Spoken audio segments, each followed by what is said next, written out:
જય કષ્ટભંજન દેવ। હાલ અમે પહોંચી ગયા છે સાળંગપુર, અને સાળંગપુર અત્યારે મંદિરે અમે દર્શન કરવા પહોંચી ગયા છીએ, અને અત્યારે જો કષ્ટભંજન દેવના દર્શન કરવા જઈ રહ્યા છીએ।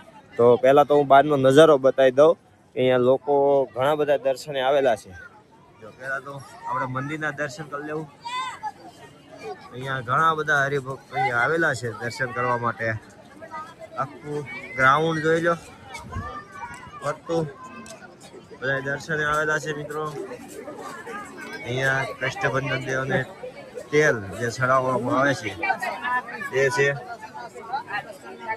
ત્યાર પછી આપણે અંદર જઈશું, જે કષ્ટભંજન દેવના દર્શન કરવાના છે ને, તો ચાલો મિત્રો હું તમને દર્શન કરાવું। અહીંયા અત્યારે દર્શન કરવા બેઠેલા અમારા હરિભક્તો બધા જો અત્યારે કષ્ટભંજનના દર્શન કરી રહ્યા છે।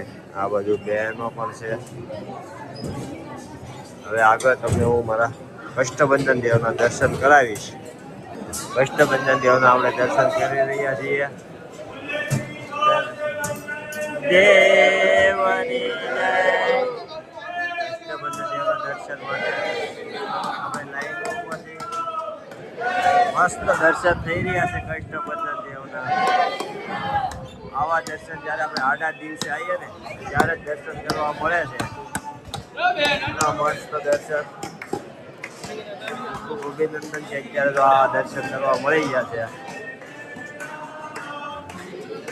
અમારા ઘણા હરિભક્તો અત્યારે અહીંયા તો દર્શન માટે બેઠેલા છે। હરિભક્તો અમારા દર્શનમાં બેઠેલા છે। સાળંગપુર મૂર્તિના આપણે દર્શન કરીશું પેલા કષ્ટભંજન દેવના। કેટલા મસ્ત અત્યારે દર્શન થઈ રહ્યા છે। નથી કોઈ ટ્રાફિક સમસ્યા, અહીંયા શાંતિથી અત્યારે દર્શન થાય છે મિત્રો।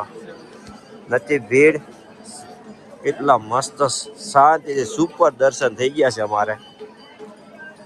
તો ચાલો જય કષ્ટભંજન દેવ।